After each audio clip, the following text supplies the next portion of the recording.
Good day. My name is Jomar R. Sarmiento. Ang ipapresent ko po ay about database. Gamit ko pong compiler ay MySQL Workbench. So, let's start. First po ay nilagay ko po ay create database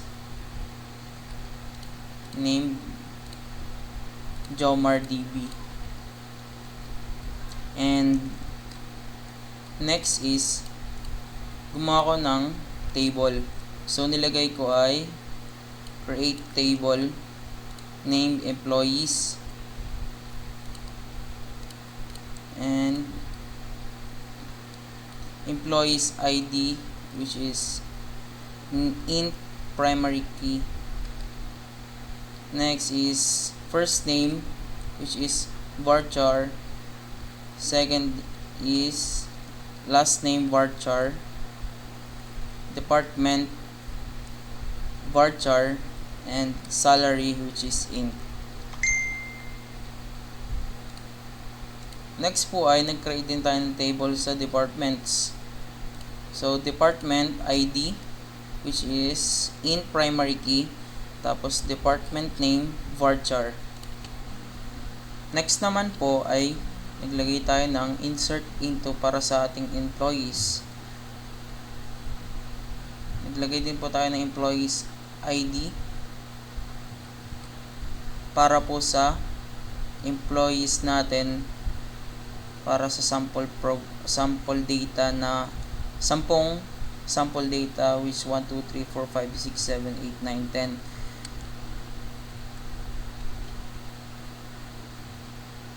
Next is first name, ito po sa Johnny, John, Bobby, Anna, Mars, Sam, Tam, Emmy, Dan, and Jesse. Tapos sa last name, ito Dove, Smith, Clarkson, Williams, Black, Davis, Peterson, Taylor, Anderson, Lee.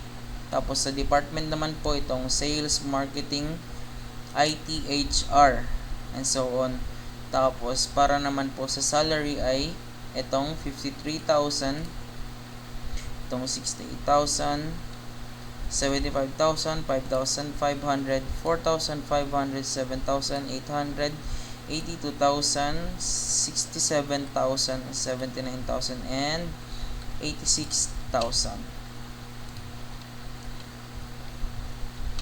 Next naman po ay naglagay tayo ng insert into para naman po sa apat na data sample ng departments.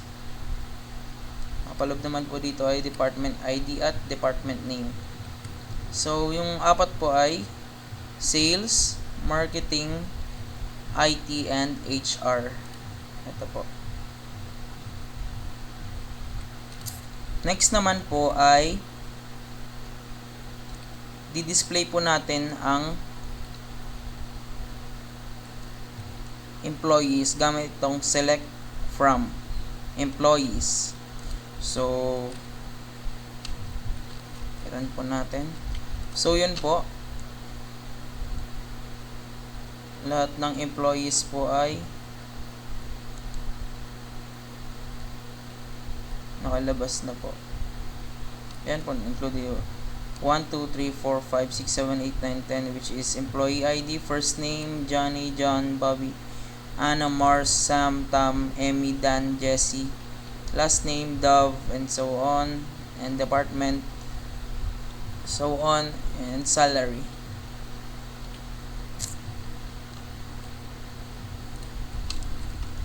Next one is for the departments.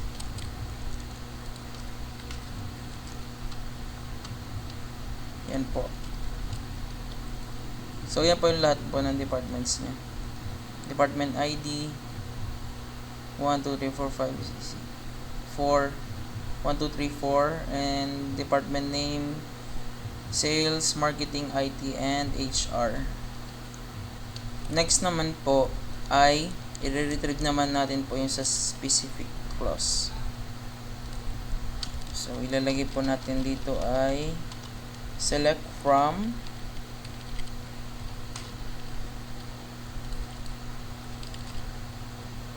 employees. Tapos where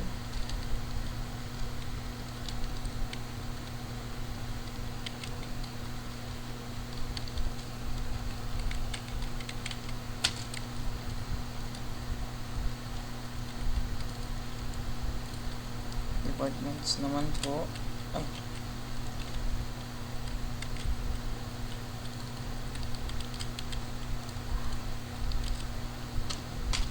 department equal sa department naman po ng sales.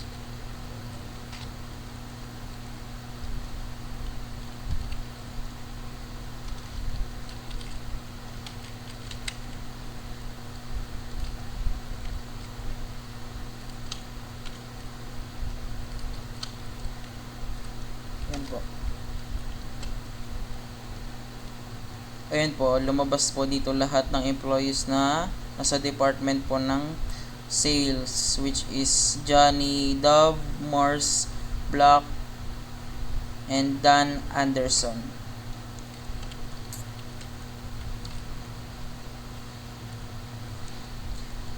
Next naman po ay i-retrieve naman po natin yung employees na may salary above 50,000.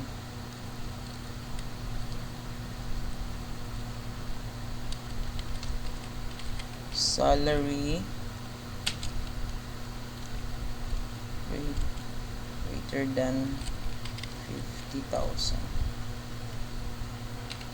Ayan po.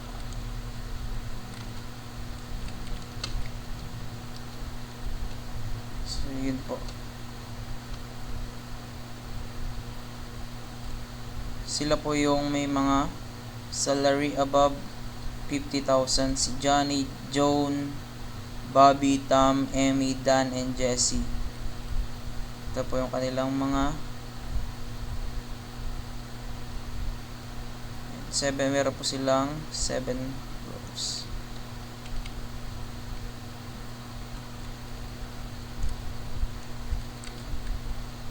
Next naman po ay update the department of an employee with specific employee ID. So, dito naman po ay gagamit naman tayo ng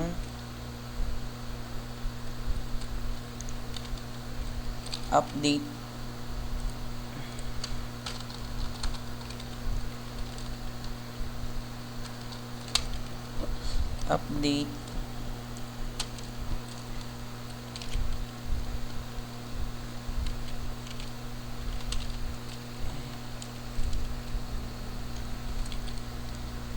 employees set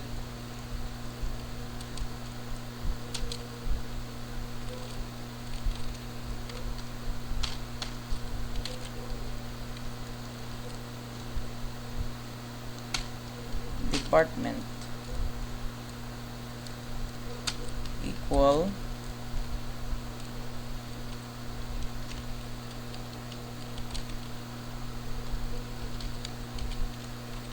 new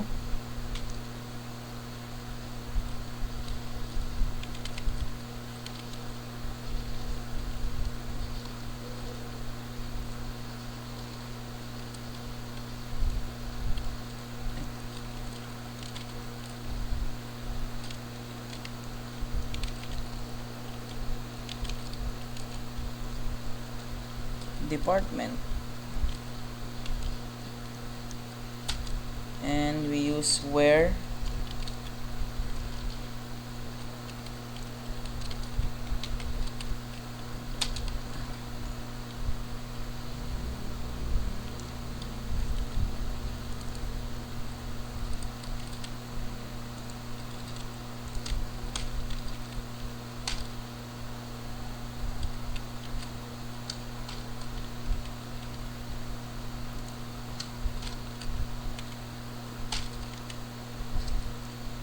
employees employee ID.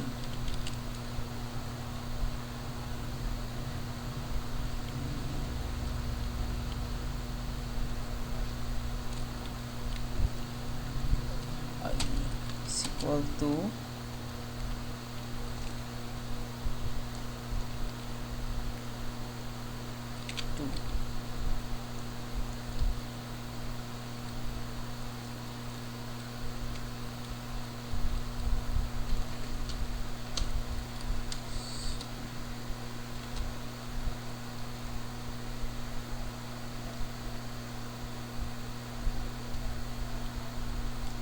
so yun po, employee ID number 2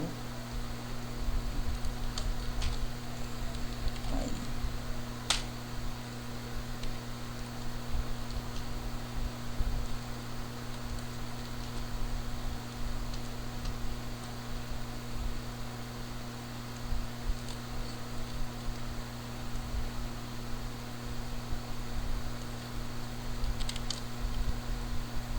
next naman po ay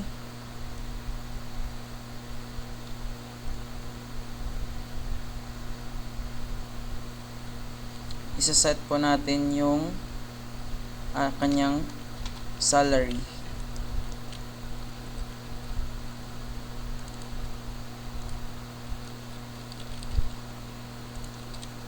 Salary equal number 2 ay so siya po ay gagawin natin 50,000.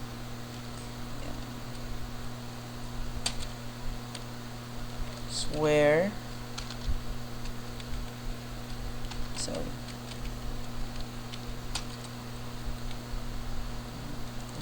ID equal to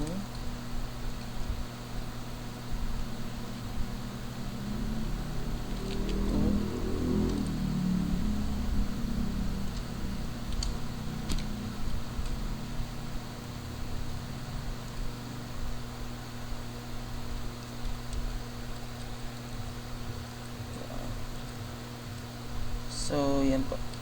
Let's run. So para po makita po natin ay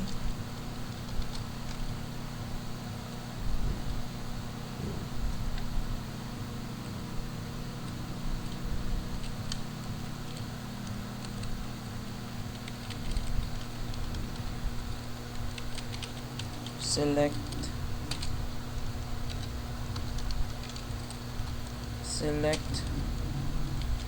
from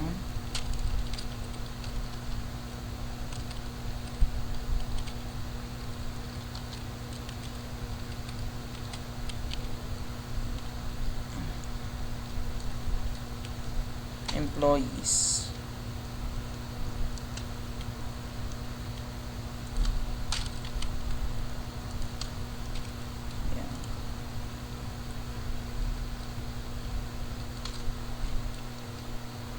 So yun po.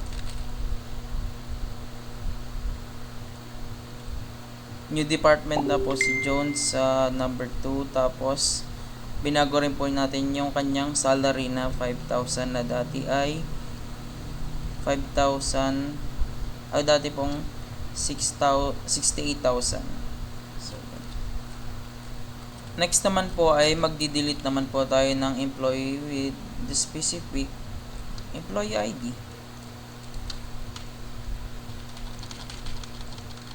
So, gamitin po natin dito ay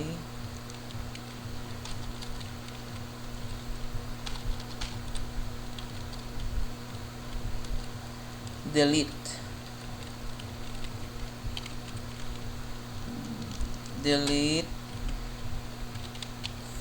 from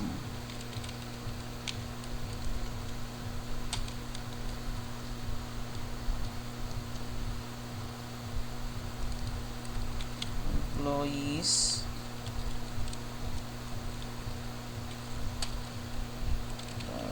where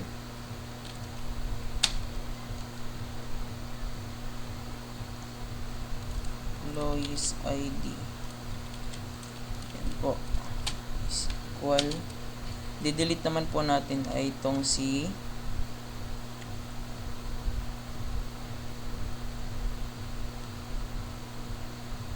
Tam. Ang employee number niya, employee ID niya ay number 7. So lalagyan natin 7. So natin. So yun, na-delete na siya.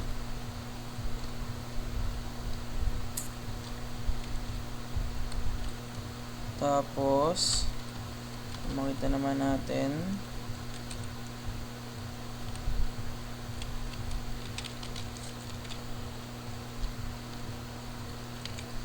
select from employees.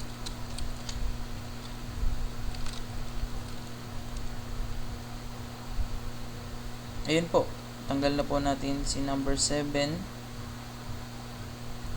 na employee.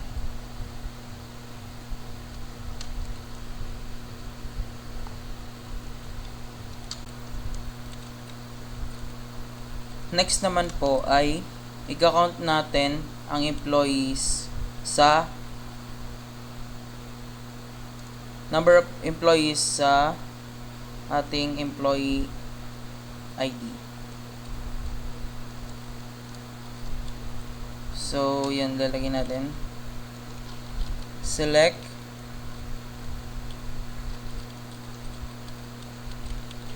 count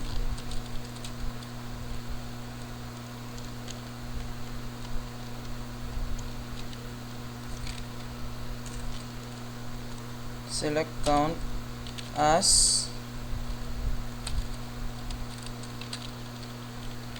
total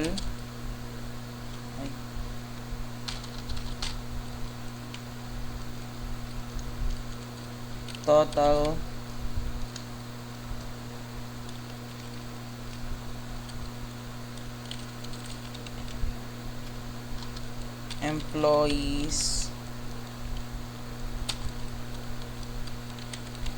from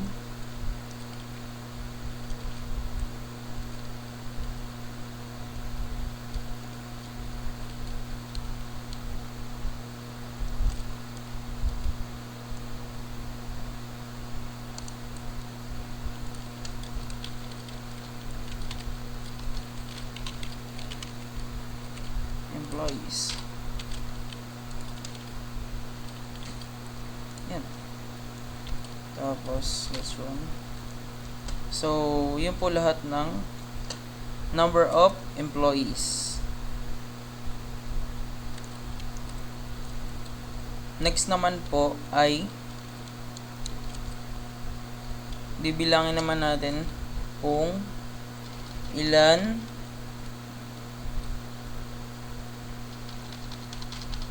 ang employees sa kada department. So yun, select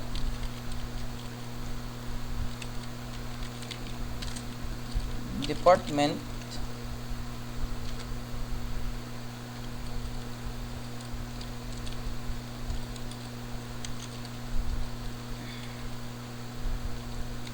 count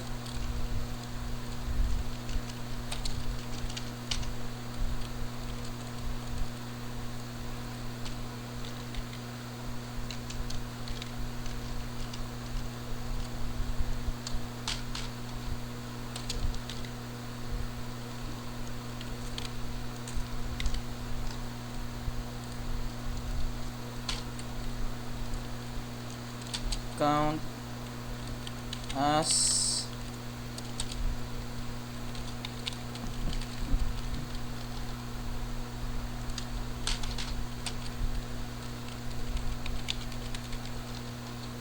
number of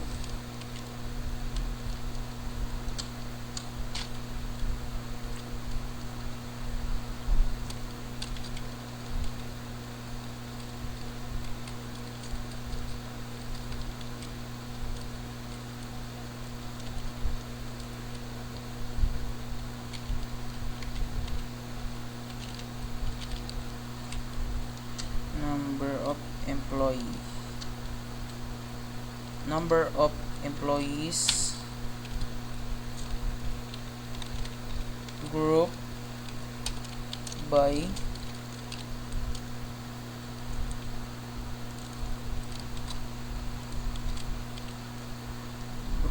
department.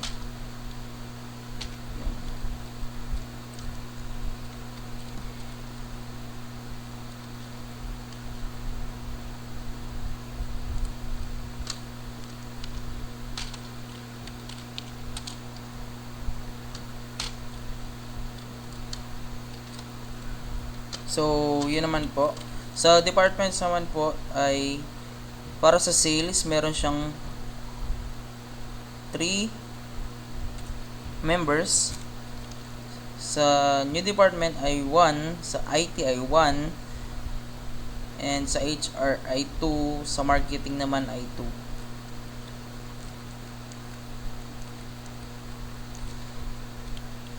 Next naman po ay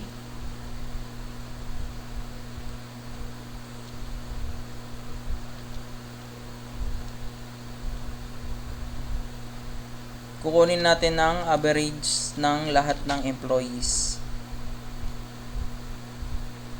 Ang salary nila. Average ng salary.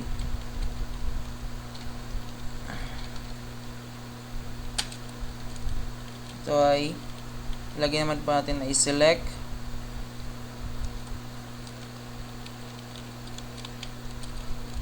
Average.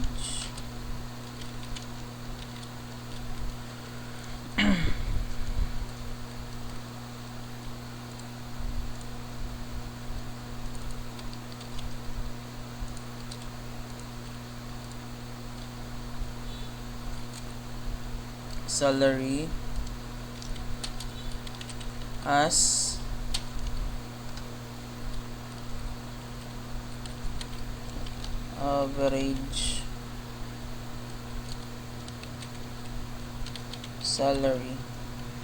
average salary from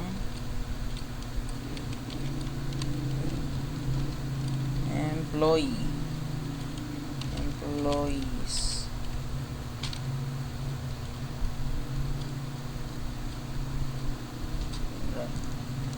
So, yan po lahat ng average na salary lahat ng employees, which is 47,533.3333.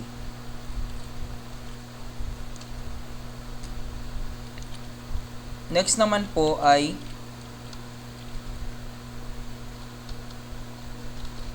isosort natin to ascending order lahat ng employees. So, let's select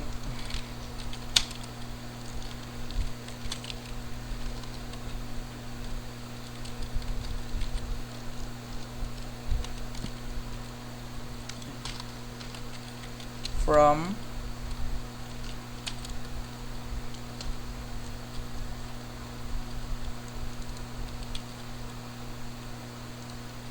employees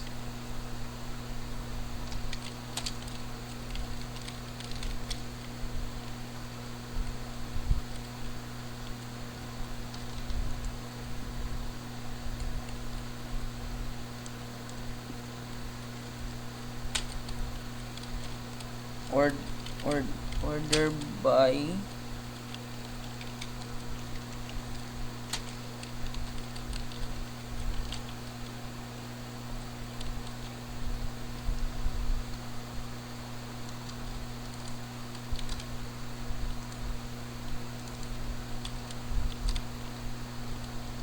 last name.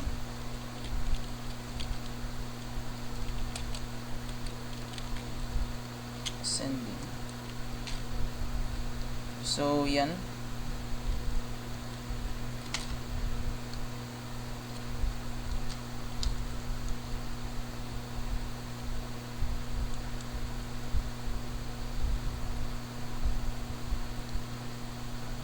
So, yan po kanyang ascending.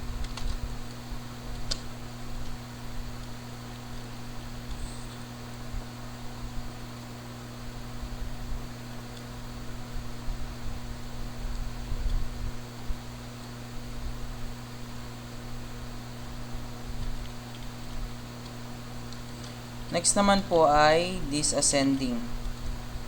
So, order by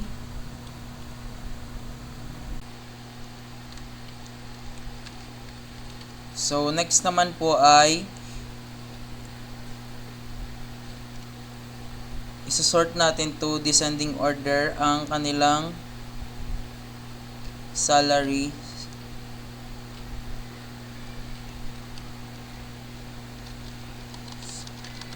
Naman po ay salary.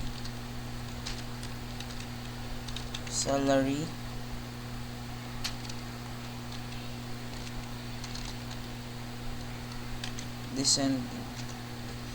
So, yan po. Yan po ang kanilang salary. Descending order. So, that's all. Thank you.